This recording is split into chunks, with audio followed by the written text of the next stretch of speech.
Boa noite. Hoje nós vamos falar um pouco sobre o aborto. Ou seja, o aborto ou abortamento, ele é definido como a interrupção da gravidez antes de atingir a viabilidade fetal.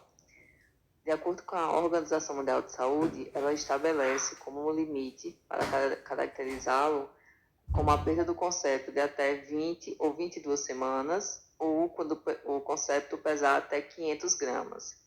Então, os termos abortamento e aborto, algumas vezes eles são empregados como sinônimos, porém abortamento ele refere-se ao processo e aborto ao produto que está sendo eliminado.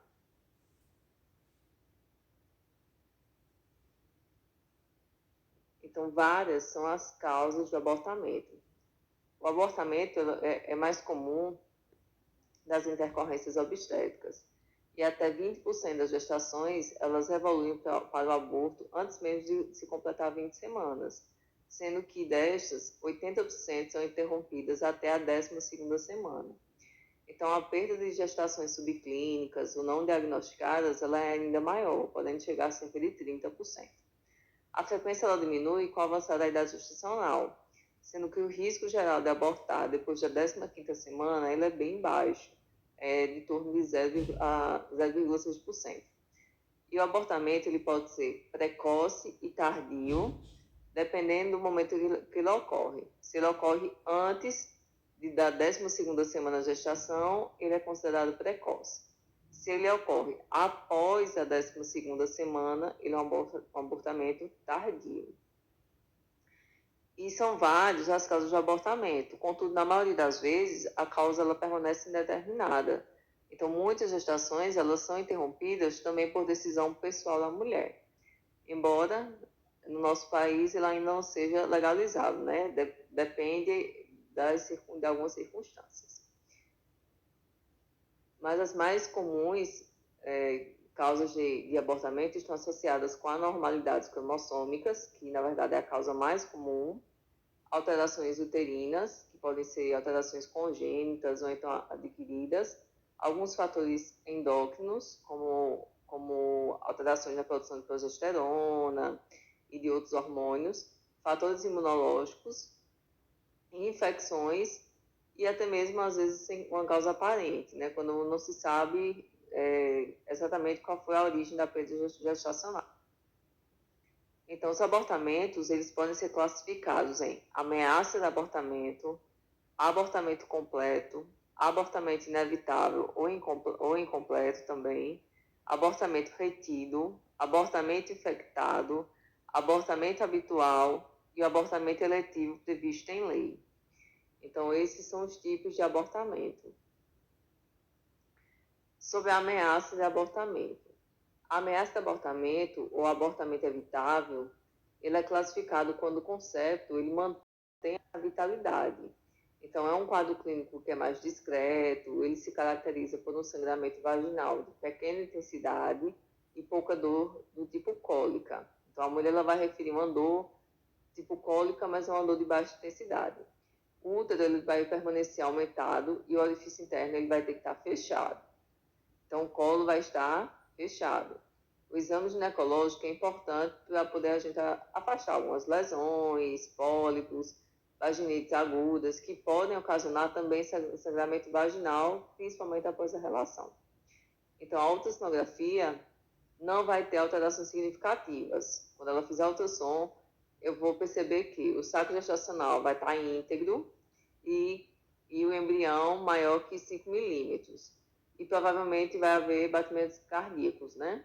Dependendo da idade gestacional, vou conseguir fazer essa ausculta. Confirmar esses batimentos cardíacos.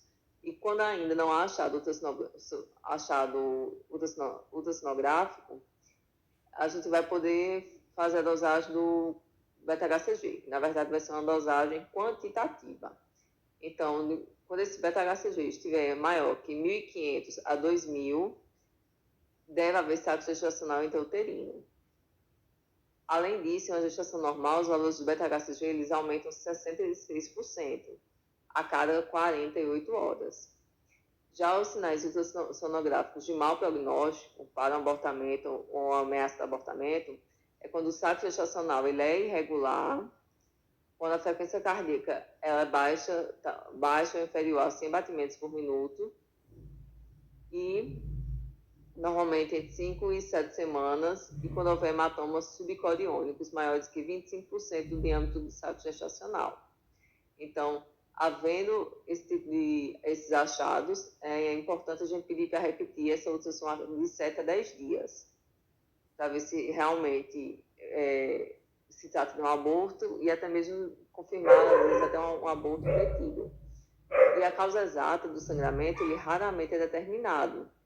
E frequentemente ela é atribuída à migração da placenta. Então, imagens do ultrassom de hematoma retrocoriônicos, eles podem explicar alguns casos. O que é que a gente vai fazer numa ameaça de abortamento?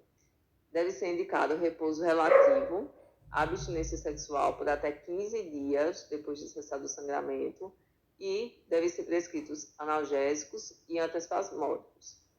E a admissão de progesterona exógena é ainda controversa, né? Então, aí vai ser uma conduta médica fazer a administração ou não de progesterona.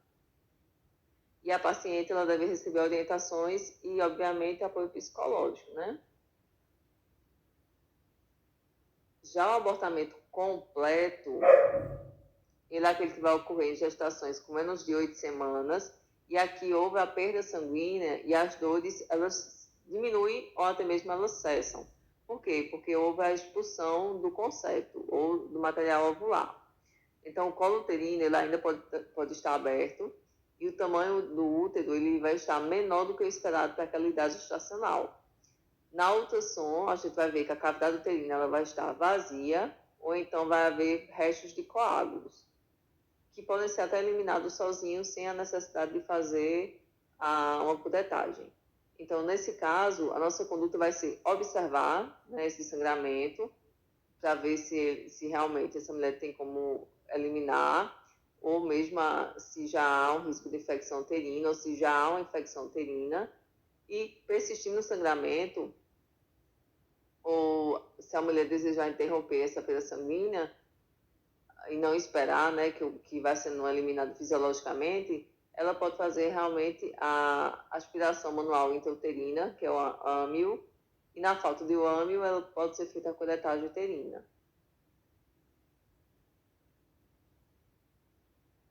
Já o abortamento inevitável, ele é aquele em que o produto conceptual, né, o concepto, ele perde a vitalidade e não existe a possibilidade dessa evolução da gestação. Então, a sintomatologia ela é mais intensa quando a hemorragia é a dor. Então, aqui eu vou ter mais sangramento, eu vou ter mais dor, tá? E o colo do útero ele vai estar dilatado, embora o produto gestacional ele pode ou não ter sido eliminado totalmente ou parcialmente. Então, os sinais de gravidez, eles costumam sofrer algumas atenuações, né? Ou seja, os sintomas que ela vinha sentindo na gestação, elas começam a diminuir ou até mesmo sumir completamente. Então, esse aborto, ele pode ser completo ou incompleto, tá? Então, só o exame da ultrassom é que vai confirmar realmente essa hipótese diagnóstica. E o tratamento pode ser feito, é a curetagem uterina, e o âmio também pode ser feito se faz-se o âmio ou a curetagem uterina. Já o abortamento retido, ele é também conhecido como missed abortion, é também assim definido quando há morte do produto conceptual e retenção da gravidez por um período maior que 30 dias. Então, há regressão dos sintomas da gravidez, exceto pela amenorreia, né, que é persistente, e o volume uterino ele vai se estabilizar ou então vai diminuir, vai evoluir. E a conduta, nesse caso, vai ser o esvaziamento uterino por curetagem ou pelo âmio. Então, a ultrassom ela vai revelar a ausência de sinais de vitalidade ou presença do saco gestacional sem embrião, que é chamado de ovo anembrionado. E esse abortamento retido, ele pode vir sem os sinais de ameaça, simplesmente ocorre sem nem sequer essa mulher ter sentido alguma coisa. Então, como já foi dito, o tratamento pode ser feito, né? Se o colo estiver fechado, com o uso de misoprostol para estimular a abertura do colo uterino, e pode ser empregada a técnica do âmio ou a curetagem. Já o abortamento infectado, ela é uma situação em que há restos intrauterinos e infecção, né? Obviamente, já que o próprio nome já se refere à infecção. E na maioria das vezes, ele é resultado de abortamentos provocados de forma ilegal. Então, a paciente, ela apresenta um quadro clínico de aborto incompleto, vai ter sinais de infecção, vai ter dor local, bem importante, o útero ele vai estar amolecido, vai ter eliminação do material com odor bastante fétido, vai ter comprometimento do estado geral, febre, taquicardia, e nos casos em que não forem complicados, a infecção ela vai ficar restrita ao útero, ou seja, o abortamento infectado ele pode atingir outros órgãos. E nos casos complicados, né, essa infecção ela pode se estender aos anexos, como o peritônio, ou até mesmo de se generalizar e até evoluir para uma septicemia. Então, geralmente, são infecções polimicrobianas, né, que vêm em decorrência da ascensão dos germes, né, que fazem parte da flora vaginal e intestinal. Então, nesse caso, a paciente ela evolui rapidamente com quadro de icterícia cianótica e hemoglobinúria, e os índices de mortalidade eles são bem altos. O tratamento, nesse caso, ele deve ser iniciado pela internação, né, da paciente. É importante tentar isolar o agente que está causando essa infecção, né, através de uma coleta de material cervical e hemocultura, para poder determinar qual é o tipo de agente que está causando a infecção, e a administração de ocitocina e antibióticos, como no caso a ampicilina, gentamicina, mais clindamicina, ou penicilina cristalina, mais gentamicina e metronidazol. E após a instituição do antibiótico, deve-se fazer o esvaziamento uterino, sempre com a administração de ocitocina antes e durante o procedimento, porque esses fatores ajudam a diminuir o risco de perfuração. E caso haja abscessos, eles devem ser drenados. Em casos graves sem melhoras após 48 horas e com comprometimento dos tecidos uterinos, pode ser necessário até mesmo fazer a histerectomia.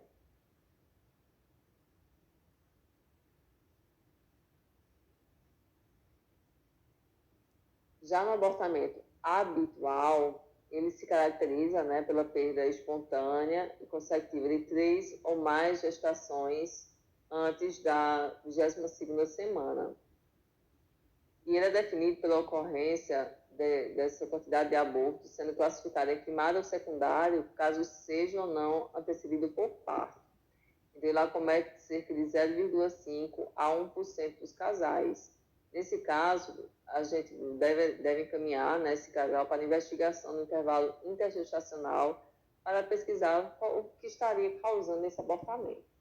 Então, ele vai ser primário quando a mulher jamais conseguiu levar a termo, ou seja, com uma idade gestacional mais avançada, e secundário quando chegar a ter uma gravidez a termo, ou seja, chegar acima de 37 semanas. E essas mulheres, elas devem ser encaminhadas, devem ser orientadas para procurar um tratamento específico para poder realmente conseguir ter uma gravidez a termo e com vitalidade. Já o abortamento eletivo previsto em lei, ele vai ser indicado nos casos em que obedece à legislação vigente. Então, vai ser por solicitação da mulher ou do seu representante, né? E deve ser oferecida a ela a opção de escolha da técnica a ser empregada. Se ela quer fazer um abortamento farmacológico, se quer procedimento aspirativo, que é o âmio, ou se ela quer a dilatação e curetagem. E a escolha dela, antes de ela fazer essa escolha, a gente vai esclarecer todas as vantagens e desvantagens de cada um dos procedimentos. Então, vou dizer a ela qual vai ser a vantagem e a desvantagem do abortamento farmacológico, ou então do procedimento aspirativo, ou então da curetagem. Então, tudo deve ser explicado, cada uma das opções que ela tem. Tá? E para mais informações sobre o abortamento eletivo, é importante a gente consultar a norma técnica de prevenção e tratamento dos agravos resultantes da violência sexual contra mulheres e adolescentes. Misoprostol. O uso do misoprostol ele vai depender da idade gestacional. Até que se dispõe de mais informações sobre novas vias de administração, ele deve ser utilizado pela via vaginal, umedecendo os comprimidos com água e aplicando no fundo do saco lateral da vagina. No primeiro trimestre, a dose será de 800 microgramas por dia, via vaginal durante 2 dias. Então, 800 microgramas em dose única a cada 24 horas, quando a mulher optar por esperar o aborto nesse domicílio, 400 microgramas de 12 em 12 horas ou 20 microgramas de 6 em 6 horas.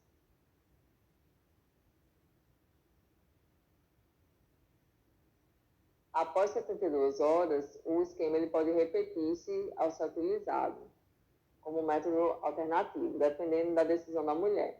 Geralmente, o colo uterino apresenta-se favorável para aspiração ou curetagem após essas 72 horas. No segundo trimestre, a dose recomendada é 200 microgramas de 12 em 12 horas via vaginal. Então, ainda no segundo trimestre, é preciso esperar mais tempo.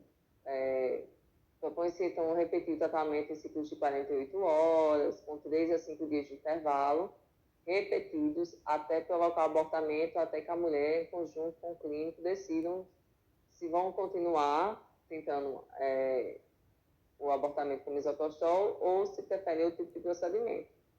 Os efeitos colaterais que podem vir do misoprostol são diarreia, tá? Que pode ser tratada com hidratação oral, né? Vômitos, que podem ser controlados com antieméticos, e sangramento genital excessivo, que pode ser tratado com esvaziamento uterino e também com alguns medicamentos mais específicos. Em relação ao âmio, o âmio é uma aspiração manual intrauterina e ela consiste na aspiração do material intrauterino utilizando cânulas. As cânulas são as cânulas de Karman, que são flexíveis de plástico e descartáveis. É um método seguro, de fácil realização. Ele apresenta menor risco de perfuração quando comparado aos outros métodos tradicionais. E, eventualmente, ele pode ser realizado com anestesia local ou a sedação leve.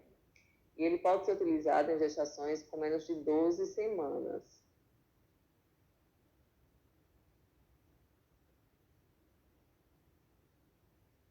Esvaziamento, aqui nós temos o modelo da cânula que é utilizada. Então, é necessário o colo estar semi-aberto para poder introduzir a cânula. Então, esse colo deve estar de 4 a 12 milímetros de abertura. Ela vai ser a utilizar também uma seringa com vácuo e vai ser realizada uma raspagem e aspiração do conteúdo. Então, essa é a técnica do âmio. Então, ele vai estar liberando o vácuo da válvula e vai remover o conteúdo uterino através do uso, utilizando o espéculo, né, para fazer essa abertura e para poder visualizar o colo e fazer a remoção do conteúdo uterino. A curetagem. O que consiste a curetagem uterina?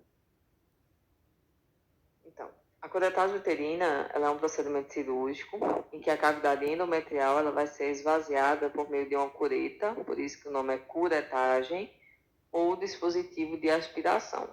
Em algumas situações, há grande risco envolvido nesse procedimento, que deve ser evitado em alguns casos, como distúrbios graves de coagulação, que não conseguem ser corrigidos, ou então em casos de gestação ectópica, em cicatriz de cesariana, e infecção pélvica.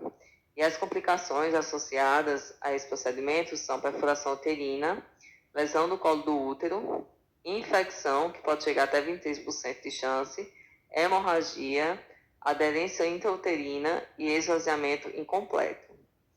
Então, o diagnóstico da curetagem pós-aborto vai ser feito com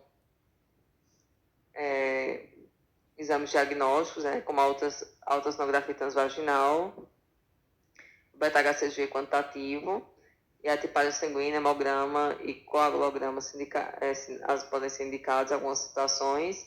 E a cirurgia é indicada para tratamento de algumas patologias, como mola idatiforme, ovo claro e mola não idatiforme, aborto retido, aborto espontâneo, aborto por razões médicas e legais, ou até mesmo outros tipos de aborto, tá? Vai ser os casos em que vão ser utilizados. Então,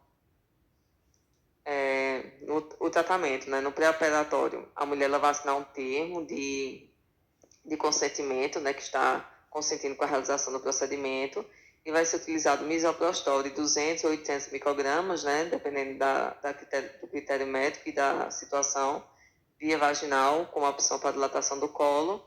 A anestesia ela pode ser geral ou pode ser um hack com sedação, se não houver jejum. O pós-operatório é dieta livre, atividade também livre e indicação de exames de controle não são necessários.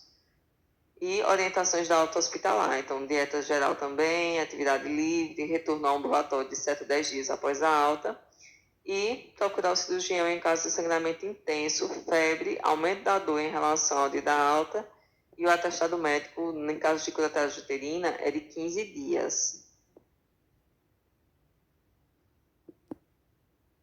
E essa mulher ela já tem critérios para receber alta hospitalar quando ela tiver com todos os sinais vitais normais, né, para a idade dela, tiver com a dor controlada, tiver com a diurese presente, estiver se alimentando bem e houvesse ausência de sangramento. Essa técnica da curetagem, né, esse material que ele está utilizando é o espéculo, né, para abrir o canal vaginal, e a cureta para fazer a limpeza, para extrair o material do concepto ou do ovo, né? Alívio da dor em mulheres sem abortamento. Então, eu posso fazer uso de dar um apoio verbal sempre, a gente vai utilizar o apoio verbal e analgésicos. Apoio verbal e sedação e anestesia local, dependendo do tipo de aborto, da situação. Apoio verbal e analgésico e ou sedação e até mesmo anestesia local, dependendo da situação. E apoio verbal e anestesia geral. Então, vai depender do tipo de aborto, da situação em que esse aborto ocorreu ou está ocorrendo, se será uma gravidez desejada ou não. Então, a lidador, mas sempre a gente deve dar esse apoio verbal, independente da situação. Se foi uma gestação desejada ou indesejada, não cabe a nós decidirmos ou criticarmos a decisão, né? Nós, como profissionais, estamos para atuar em todas as situações, mesmo que seja contra a nossa religião, contra a nossa ética, nós não estamos ali para julgar, estamos para cuidar. E aqui tem um resumão, né, de todos os tipos de abortamento, desde a ameaça ao abortamento inevitável, ao abortamento completo, incompleto, infectado e retido, e os sinais e sintomas de cada um, que é o sangramento, a dor, febre, o exame especular, o que é que a gente vai encontrar, né, no exame especular, como vai estar o orifício interno do colo uterino e o que é que eu vou achar na ultrassonografia.